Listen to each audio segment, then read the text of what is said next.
In some cases, we've taken technical mitigation countermeasures to defeat those threats.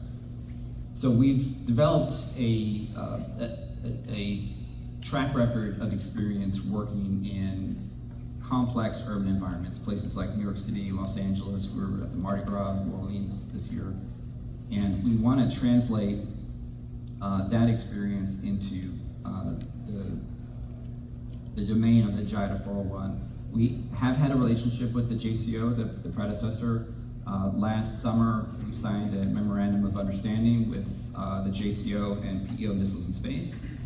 General Lozano, General Stewart, and our acting assistant director, Stephen Palmer, were signatories. General Gainey had a role with that as well, thank you, sir. And that's produced some fruit. And there's a lot to that MOU that we want to expand under JITF. But one of those things is operational validation. As General Ross was describing, the days of pumping tens of millions of dollars into exquisite program of record counter-UAS systems, I believe, are over. And in the FBI, we've never been in that world. We've never been able to afford to be in that world.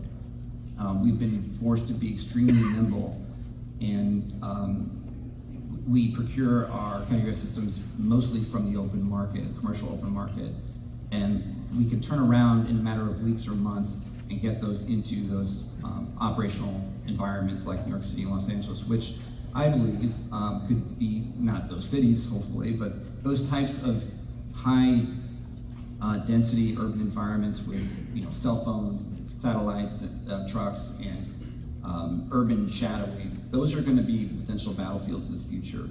So we need to make sure that the potential program of record systems and non-program of record systems that DoD is considering are effective in those types of environments. And through that relationship, we can transfer those systems that are being considered by DoD to the FBI, to our operators, and under our 124N domestic authority, protect the homeland at real world special events.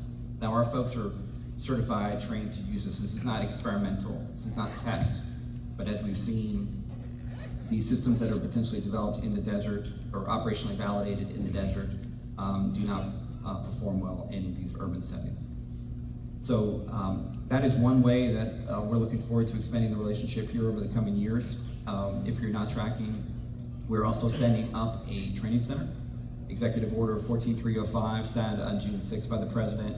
One of the many things that executive order has done is stand up the National Counter-UAS Training Center for federal, state, local, tribal, territorial law enforcement. We are starting our first class this upcoming Monday in Huntsville. That has already benefited from the relationship that we've developed with the JCO, with PEO Missiles and Space, now PAE Fires, and other DoD, DHS, DOT, FAA partners, and bringing in state and local law enforcement representing those FIFA World Cup cities and getting those folks, those technical folks, trained up in counter-UAS. They won't have the authority to do everything we do, either in DOJ, DHS, or DoD. We're waiting for Congress to take that next leap and expand. But that's a future pipeline for learning. So it's less about the development of platforms, but it's the development of learning and quickening that cycle. So as we learn how these technologies work in urban environments, what the proper TTPs are to apply them, we'll be teaching that down in Huntsville, and we'll be working with JITF401 on how that is being taught to our military counterparts in Fort Sill. So looking forward to your questions, and turn it back to you, Adam. Thank you, and to our industry partners, you just heard General Ross mention CUAS like a set of golf clubs, and Mr. Torfey say that the days of pumping money into long-term programs of record are over. Have our government experts gotten this right? What CUAS capability exists in industry, and how do you see industry delivering on what the JITF director is asking for? Sir? That for me? Yes, sir. All right, super. First of all, Adam, thanks. Matt, thanks for having us. General Gainey, thanks for what you did prior to setting the conditions for all this. I think there's a couple of foundational principles that are really important to really use as guiding vectors on this outcome. So first is that I am 100% into anything that operates on Moore's Law or something close to Moore's Law should not be a program of record. It's changing too fast. And that's not restricted to Counter-UAS things. There's many things in that domain. And so I think we just have to recognize that in this domain called Counter-UAS, that the realization that it's changing so quickly is got to be a foundational construct of how industry thinks about this and how the government thinks about this. And that's hard to do. If the foundational construct is that the hardware is going to change very rapidly on this turn cycle, then you get really quickly to that we probably need to move away from the fascination of hardware to the decisive point of software. And that allows us the hardware to change on a very quick cycle and allows the commonality of how you command and control that hardware across the domain. And the open system architecture that Matt talked about is a piece of that. And so how do we think about, as an industry partner, how do we think about and how do we feel about realizing that there needs to be a stake in the ground, most likely if we want to provide a weapon system for Counter-UAS, not a component for Counter-UAS. And there's a difference. And so what our warfighters need is not another radar or another high-power microwave or another laser. What they need is a weapon system that can use those things in an operational outcome. From an industry point of view, those kind of comments make you very nervous, make us very nervous. Because the idea that you're gonna have a program of record that's 20-year life cycle based on a doctrine from 40 years ago, and you're not gonna build thousands of this thing anymore. Because by definition, 3 years from now, you won't need that same thing, you'll need something different. So how do we think about our factories? How do we think about modularity of factories? How do we think about producing a factory that can do more than one thing and build a factory that is modular and changeable in real time?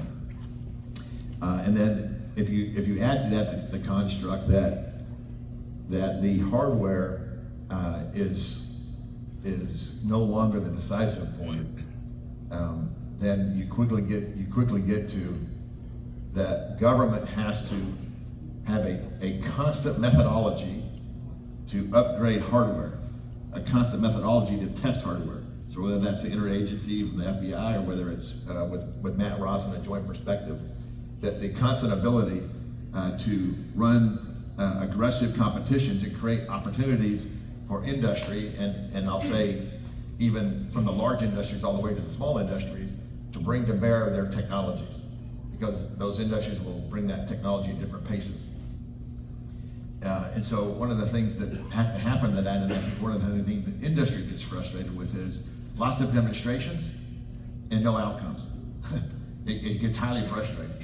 And so years ago we started this event, General Gainey and I out at Yuma, and by the third event, the first two events, we didn't purchase anything. I got lots of cards and letters from industry, and just a waste of time, we're not buying anything. Third event, we've actually found something we wanted, and we ended up procuring something. So this idea of innovation and things happening fast has to be backed by, number one, a controlled way for industry to engage, right, on a repetitive basis that is credible and trustworthy in a competition, because industry wants competition. And then second, you actually have to do something with it. Because if you don't do something with it, then industry will go, it's not very interesting, nothing's happening. And I think the kind of the next piece of that as it relates to operationalizing this outcome, I'll use an analogy. When I was a young infantry soldier, we could kill tanks lots of ways.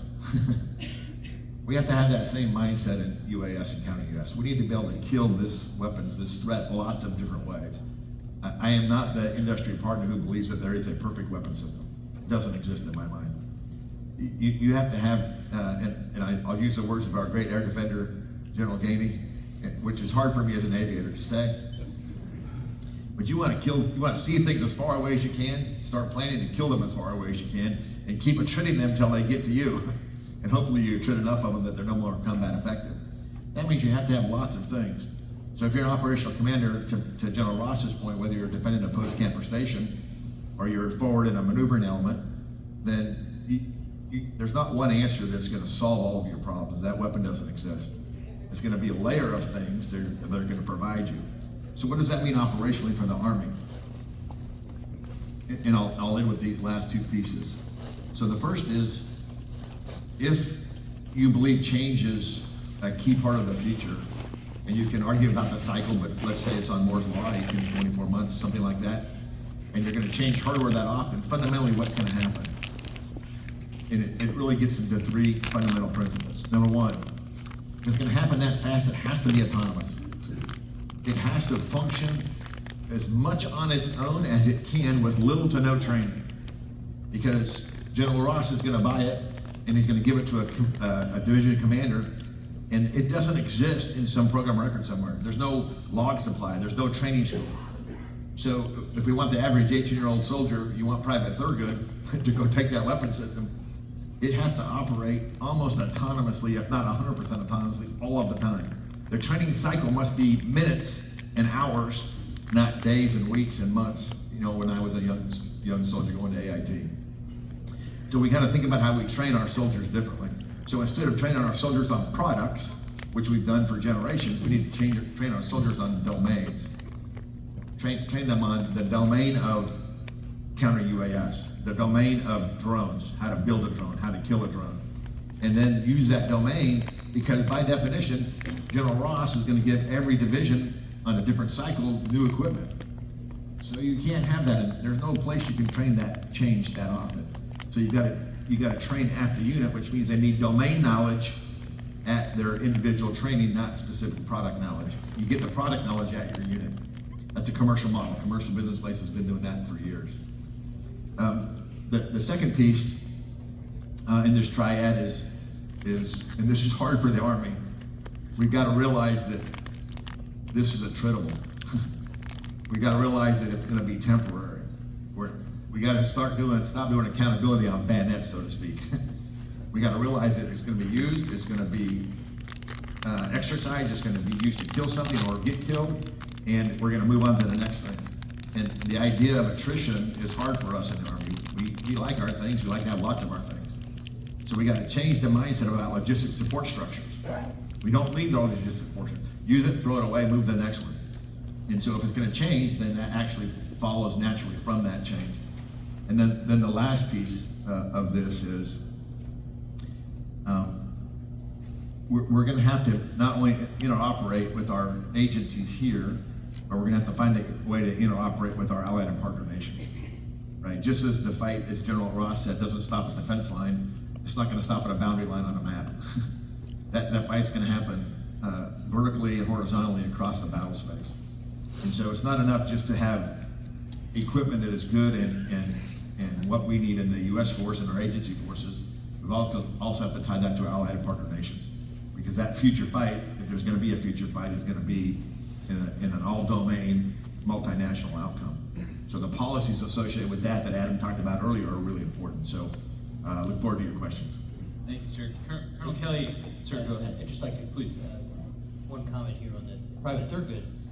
Training, the importance of training, I think it's a very important point. I could not agree more on two things. Number one, attritable systems. Your Counter-UAS load is just that, it's a basic load, and it will be expended, and we have to think about it that way. We're going to think about it the same way for our offensive UAS here in the near future. It's taken us time to get there because company commanders want to stick them on the property book and they want to do a flipple when it's lost in training, but they're expendable, and we should be procuring them at a price point that ensures they're expendable, and we should train with them as if they're expendable, or we'll never have the proficiency we need to use them effectively. And then the second component there, on the importance of training, with Counter-UAS, this is just an observation, we really want, especially in our warfighting formations, to remove that problem from our formation. Like, hey, I'm getting peppered with UAS. Can you just take that problem away? Just give me a system that I can stick on the truck. It'll make sure all the UAS go away. I don't think that that's a realistic model. And for all of our other warfighting tools, their effectiveness is directly dependent on the proficiency of the operator. My rifle only works if I'm a trained marksman. And the same thing is going to be true with Counter-UAS. And if we don't have the ability to array systems in a way that's artful and informed by the threat and then employ them in a way that's responsible, of course it's not going to deliver the outcome that we had intended, but it's an important distinction that's often left out of the Counter-UAS discussion. So I appreciate you bringing it up, sir. No, it's important, right? If we're gonna believe in change, and we want that to be a basis of our future, then that training has to be very deliberate. It's gonna happen at the unit level, because it's gonna change at the unit level. And the autonomy piece is gonna enhance the usability of the equipment. They can't spend 5 weeks training on an autonomous counter-UAS system. They gotta put it on a vehicle, get it on the vehicle, give the class, get in the fight, and operationalize it for the needed outcome. Because every fight is different, right? Every fight is different. And Matt Ross said this. What you need to defend a post-camper station may not what you need in a movement to contact. But the ability to flex that across the joint force, across our agencies, across our allied and partner nations is gonna be really important. So this autonomy piece is gonna be really important to plug and play, as Matt's talking about, right? If I wanna put this in there today, I can't afford to integrate something for a year. I can't afford it. It has to happen in hours and minutes, not weeks and days. Gentlemen, thank you. We're hearing a lot about the change in the buying, the